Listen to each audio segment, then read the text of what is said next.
Hello students, good morning. How are you all? I wish you all are fine.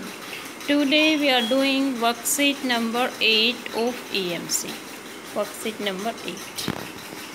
Effective Communication Part 2. प्रभावी संचार Part 2. पिछले worksheet में आपने अपने परिवार के सदस्यों तथा दोस्तों के साथ ध्यान से सुनने और स्पष्ट रूप से बोलने का अभ्यास किया था। आइए उस अभ्यास को दोहराते हैं। पहली गतिविधि में, मैं एक बल्ब हूँ, मेरा नाम रौनक है, मेरा उद्देश्य है सबसे चमकदार रोशनी देना, मुझे ज़रूरत होती है बिजली की।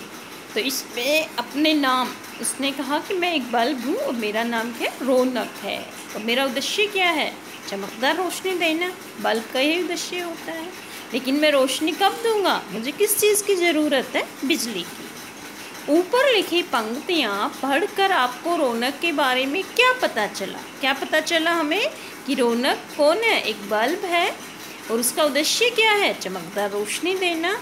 लेकिन कब देता है वो रोशनी, तब उसे बिजली की ज़रूरत होती है। ओके, तो हम इसका जो है सैम्पल आंसर देख सकते हैं। आपको अपना आंसर लिखना है, आप इस आंसर की हेल्प ले सकते हैं। ये देखिए, ऊपर लिखी पंक्तियों को पढ़कर मुझे पता चला कि रौनक एक बल्ब है जिसका उद्देश्य रोशनी देना है। वह औरों को रोशनी देता है, जिसके कारण उसका नाम रौनक है और उसकी ज़रूरत बिजली है, जिसके बिना उसका उद्देश्य पूरा नहीं हो सकता। ओके, अब हम बढ़ते हैं सेकंड क्वेश्चन की तरफ। इस गतिविधि को अपने परिवार के सदस्यों के साथ मिलकर कीजिए। सबको कोई वस्तु बनने की कल्पना करनी है और रौनक की तरह ही उद्देश्य और ज़रूरतें एक दूसरे को बतानी हैं।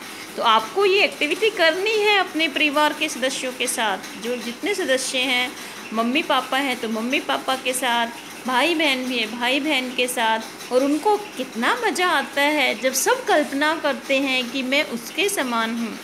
तो मैंने ये एक्टिविटी की, बड़ा मज़ा आया। और देखिए मेरे परिवार के सदस्य क्या क्या बने। मैंने इस गतिविधि को अपने परिवार के सदस्यों के साथ मिलकर किया। मेरे परिवार के सदस्य निम्नलिखित वस्तुएं बने। देखो मेरी बहन क्या बनी, उसने कहा मैं एक किताब हूँ, मेरा उद्देश्य सबको ज्ञान देना है, मुझे ज़रूरत पड़ती है एक पढ़ने वाले विद्यार्थी की। यस। और जो है मेरी माँ क्या बनी, मेरी माँ ने कहा मैं एक एसी हूँ, एयर कंडीशनर हूँ, मेरा उद्देश्य सबको ठंडी हवा देना है, मुझे ज़रूरत पड़ती है बिजली की, क्योंकि बिजली से ही एसी चलता है। ओके, तो आपको भी बड़े मज़े आएंगे जब आपके परिवार वाले बताएंगे कि वो क्या बने और आपको हंसी भी आएगी। ओके, अब हम चलते हैं नेक्स्ट क्वेश्चन की तरफ। ये बात तो हुई किसी वस्तु के उद्देश्य और ज़रूरतों की कल्पना करने की। अब तक हम कोई वस्तु बने, जैसे मेरी मम्मी क्या एसी बनी, मेरी बहन किताब बनी। अब बारी है अपने परिवार के सदस्यों के साथ वास्तविक उद्देश्य और ज़रूरतों पर चर्चा करने की। हम अपनी रियल लाइफ में क्या चाहते हैं। यस। तो अब हम जो है अपने उद्देश्य, जो रियल लाइफ में हमारी लाइफ के जो उद्देश्य हैं, ज़रूरतें हैं, उनके बारे में चर्चा करेंगे। और अपने परिवार के सदस्यों को अपने भविष्य के उद्देश्य और ज़रूरतें बताइए, उनके भविष्य के उद्देश्य और ज़रूरतें भी जानिए। तो ये देखिए,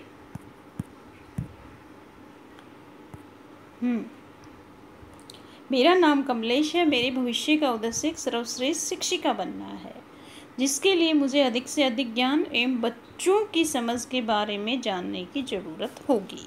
इसी तरह से मेरी माँ का नाम शांति है, उनके भविष्य का उद्देश्य घर में शांति स्थापित करना है, जिसके लिए उन्हें परिवार में सबको साथ लेकर चलने, आधुनिकता के साथ चलने की ज़रूरत होगी। तो ये हमारी लाइफ के उद्देश्य है।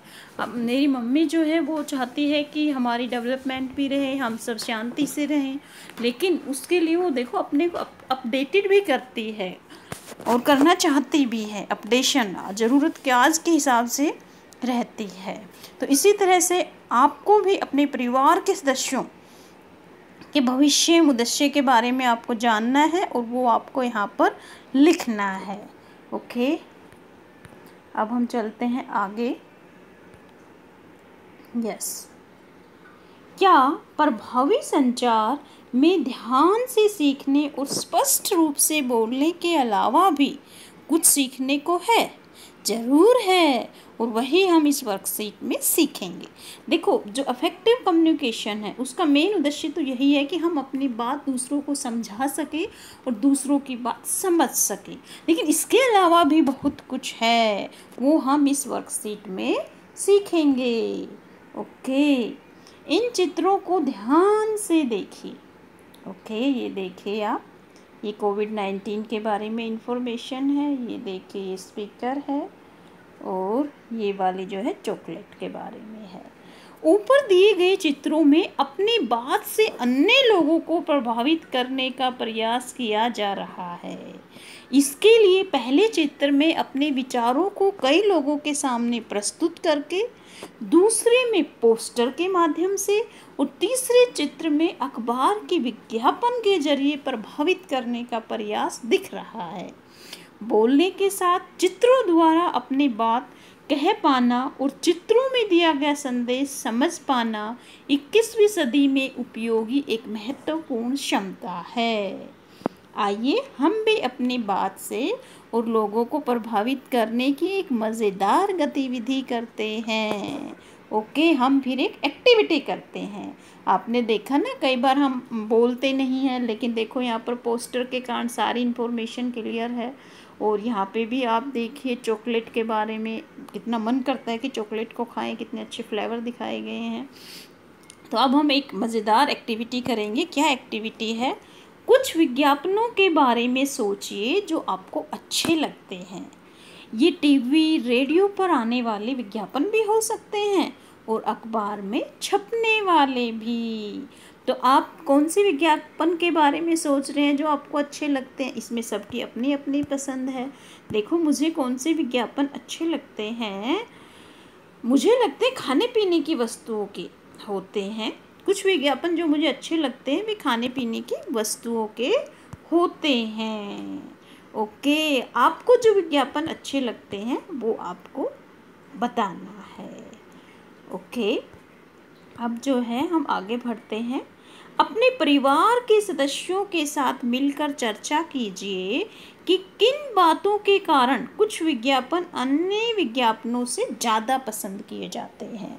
आपने देखा होगा, विज्ञापन जो है हमारे जो लाइफ से रिलेटेड होता है, हम और जो सत्य से रिलेटेड होता है, वो विज्ञापन जो है ज़्यादा पसंद किए जाते हैं। क्यों? क्योंकि हमें उसमें अपनी एसोसिएशन दिखाई देती है कि हम ही उस कैरेक्टर के अंदर हैं। इसलिए जब भी कोई विज्ञापन बनाए तो उसमें वास्तविकता दिखनी चाहिए, उससे वो विज्ञापन ज़्यादा पसंद किया जाता है। ओके, तो मैंने विज्ञापनों के बारे में अपने परिवार के सदस्यों से बात की तथा मुझे यह पता चला कि कुछ विज्ञापन अन्य विज्ञापनों से ज़्यादा पसंद इसलिए किए जाते हैं क्योंकि उनमें जीवन की वास्तविकता होती है, रियलिटी होती है। जैसे सर्फ एक्सेल के विज्ञापन आपने देखा होगा। सर्फ एक्सेल में एक छोटा बच्चा गिर जाता है, उस जो है उसके 10 का रुपया जो है नीचे गिर जाता है, वो फंस जाता है। वो बच्चा कितनी मासूमियत से, बच्चे होते ही इनोसेंट हैं, और वो अपनी दादी जी को 10 रुपये का नोट देता है, हालांकि कपड़े उसके गंदे हो जाते हैं। तो इसमें रियलिटी है कि बच्चे कितने भोले होते हैं, वो कपड़ों की परवाह किए बगैर अपनी दादी जी की हेल्प करते हैं। तो जिस विज्ञापन में हमारी लाइफ की रियलिटी दिखाई गई है वो विज्ञापन ज़्यादा पसंद किए जाते हैं। ओके, अब जो है हम आगे बढ़ते हैं। आगे है हमारा अपने परिवार के सदस्यों के साथ मिलकर किसी महत्वपूर्ण मुद्दे या वस्तु के लिए एक विज्ञापन बनाइए। लिखकर, चित्र बनाकर, वीडियो बनाकर या ऑडियो बनाकर आपको कोई भी एक विज्ञापन बनाना है, एडवर्टीज़मेंट बनाना है। देखो, एडवर्टीज़मेंट लिखना भी आता है आपके इंग्लिश के पेपर में, तो आपको ये बड़ा अच्छा है। देखो, ईएमसी में आपके डबल फ़ायदे हो, आपका इंग्लिश सब्जेक्ट भी जो है उसका भी तैयारी हो रही है, हिंदी में भी आपको आता है, विज्ञापन लेखन भी आता है, विज्ञापन बनाना भी आता है। तो ये आपको बनाना है, या तो ऑडियो या वीडियो या चित्र बनाना है। क्या आपका विज्ञापन दूसरों को प्रभावित कर पाएगा, यह जांचने के लिए निम्न बातों का ध्यान रखना है। फर्स्ट, क्या विज्ञापन देखने वालों को अपना फ़ायदा दिख रहा है, तभी तो विज्ञापन देखेंगे ना। क्या विज्ञापन देखने वाले को वस्तु या मुद्दे की खास बात समझ आ रही है, तो ये हमें ध्यान रखना है अपना विज्ञापन बनाते समय, कि दूसरों को बिल्कुल क्लियरिटी हो जाए कि हमारा विज्ञापन किसके बारे में है, क्या उसकी खासियत है। विज्ञापन देखने के बाद क्या विज्ञापन देखने वाले को कुछ करने की प्रेरणा मिल रही है, क्या वह अपनी कोई आदत या नज़रिया बदलने के लिए तैयार होगा। तो अगर ये सारी बातें आपके विज्ञापन में होंगी तो आपका विज्ञापन बड़ा ही अच्छा होगा, स्टीक होगा। तो देखिए ज़रा, मैंने जो है विज्ञापन बनाया उसके बारे में क्या राय थी, ये देखिए। हाँ, मेरा विज्ञापन जो है, मैंने जो है ना, वैसे विज्ञापन किसके ऊपर बनाया था, अमूल दूध के ऊपर बनाया था, जो कि सबको बड़ा ही पसंद था।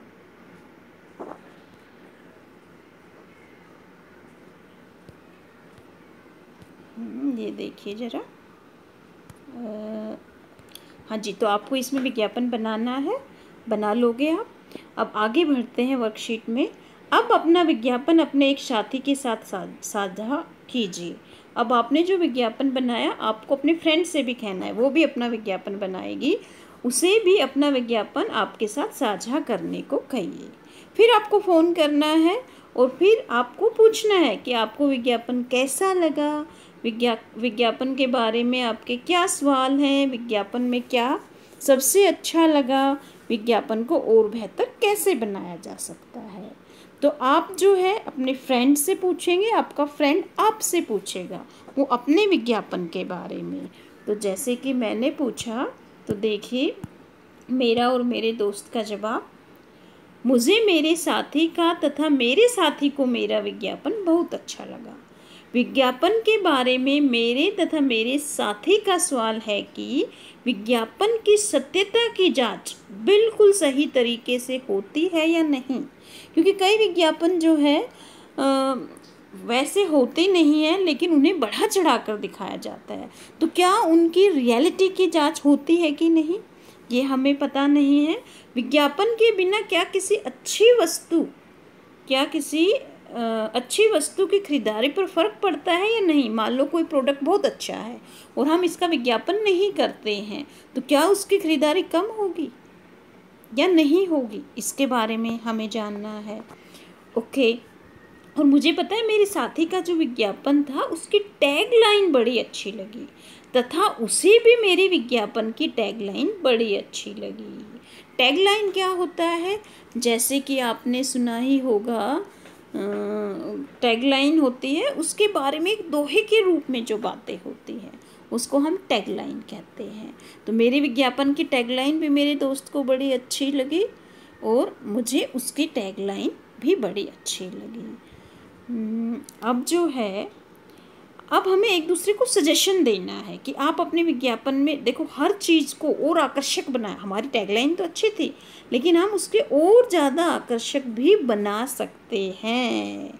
परफेक्शन कभी नहीं होती, और अच्छा करने की जो है उम्मीद होती है। ओके, अब जो है हम आगे बढ़ते हैं। आपने इस गतिविधि से अपनी बात को प्रभावशाली तरीके से कहने के बारे में क्या सीखा, नीचे लिखिए। देखो, जब हम किसी को अपनी बात इफेक्टिव वे से कहते हैं तो हम कई तरीके यूज कर सकते हैं। देखो, पोस्टर भी, उसमें हमने टैगलाइन भी यूज़ की। तो अपनी बात को प्रभावी रूप से कहने के लिए हमें जो है क्या जो है देखो, इस गतिविधि के द्वारा मैंने अपनी बात को क्या सीखा, प्रभावशाली एवं आकर्षक तरीके से कहना सीखा मैंने कि हम अपनी बात को आकर्षक तरीके से कैसे कह सकते हैं, पोस्टर बना सकते हैं, टैगलाइन दे सकते हैं। तो जो भी आपने सीखा वो आपको नीचे लिखना है। तो स्टूडेंट्स, प्रभावी संचार में अनेक आयाम है। किसी को ध्यान से सुनने से लेकर उन्हें प्रभावित कर पाने तक इनका नियमित रूप से अभ्यास करके हम सभी इन क्षमताओं में दक्षता हासिल कर सकते हैं और दूसरों के साथ सकारात्मक रूप से जुड़ने में सफल हो सकते हैं। तो बच्चों, इस ईएमसी वर्कशीट में हमने क्या सीखा कि हम अपनी बात को अच्छे तरीके से कैसे समझाएं और समझाने के कौन कौन से तरीके हो सकते हैं। पोस्टर हो सकता है, टैगलाइन हो सकती है, या फिर हमारे और भी बहुत सारे तरीके हैं। तो आज हमने अफेक्टिव कम्युनिकेशन का सेकंड पार्ट किया। मुझे आशा है आप सबको ये पसंद आई होगी ये वीडियो, और आपके डाउट्स भी क्लियर हुए होंगे। तो thank you students, have a nice day.